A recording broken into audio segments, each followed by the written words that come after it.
So, మొన్న mega DSC వదిలారు ఆంధ్రాలో.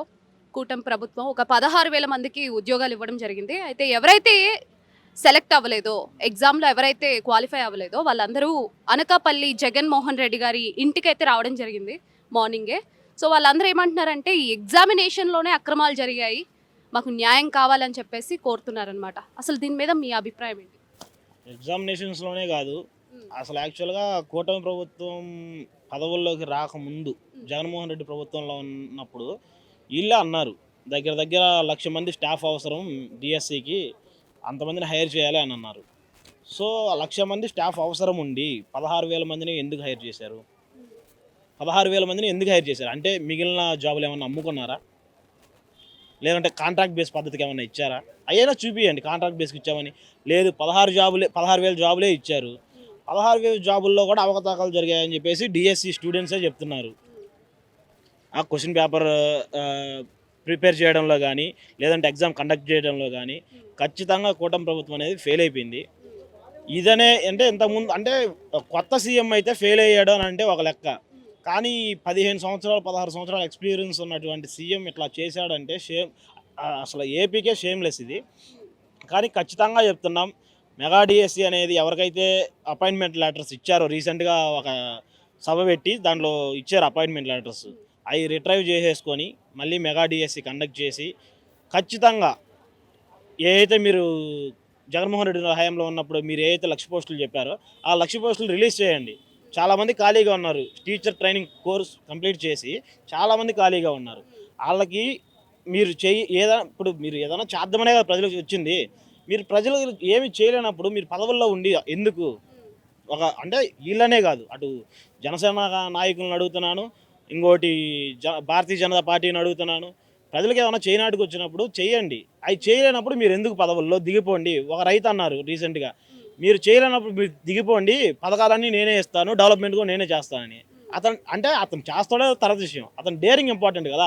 ఏ ఎక్స్‌పీరియన్స్ లేని పర్సన్ నేను డెవలప్‌మెంట్ చేస్తాను దిగిపోండి అని ఒక 16 సంవత్సరాల సీఎంకి ఛాలెంజ్ చేసాడు. అది కదా మెయిన్. అంటే ఇప్పుడు కూటమి ప్రభుత్వం కూడా డెవలప్‌మెంట్ చేస్తుంది గదా! ఎక్కడ చేస్తుంది? 1 బై 1 ఎక్కడ?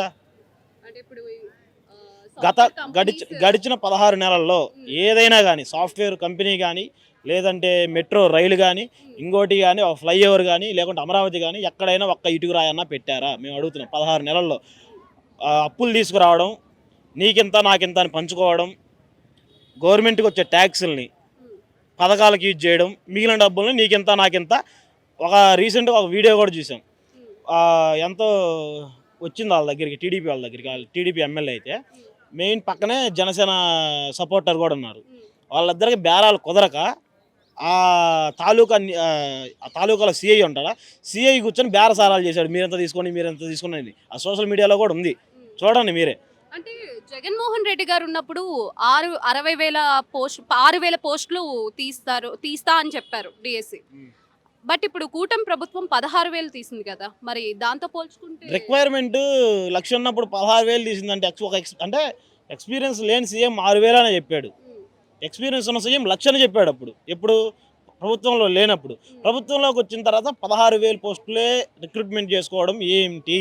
అంటే మిగిలినవి మీరు అమ్ముకున్నారా?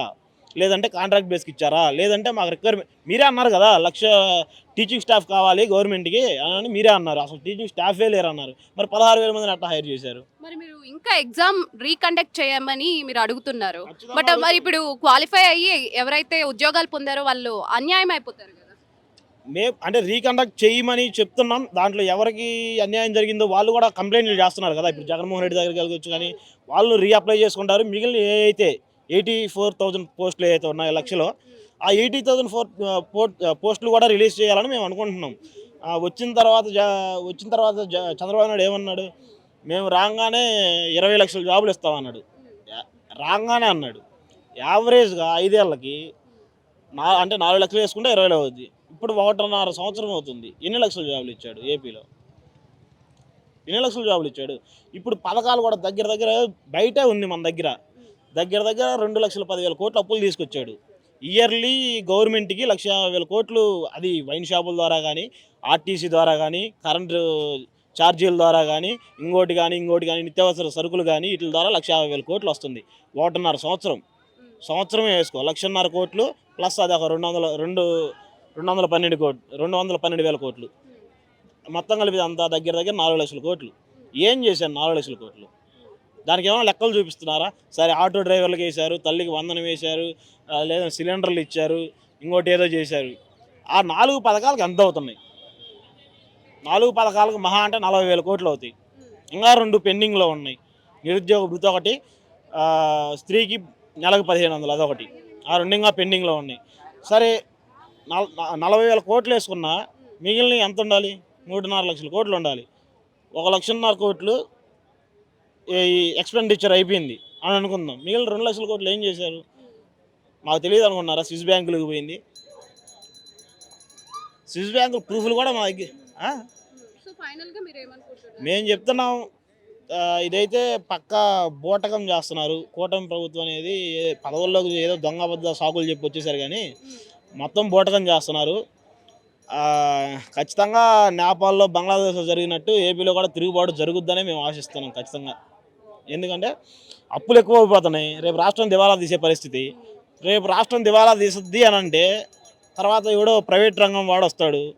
వాడు కరెంటు ఛార్జీ ఎంత పెడితే అంత, టికెట్ ఎంత పెడితే అంత, సినిమా రేట్లు ఎంత పెడితే అంత. ఇప్పుడు రీసెంట్గా చూసాం 1,000 రూపాయలు పెట్టారు టికెట్ రేట్లు. అట్లా ఎంత పెడితే అంతదా? మనం సంపాదించేది 30,000 అయినప్పుడు వాడి రేట్లు అంత అంత పెట్టుకుని మనం బతకాలి కదా రాష్ట్రంలో. తిరుగుబాటు జరుగుద్ది. తిరుగుబాటు జరగలేదా? మనం అక్కడ బతకలేమనుకున్నప్పుడు పక్క రాష్ట్రాలకు వాల్సి వెళ్ళిపోతాం.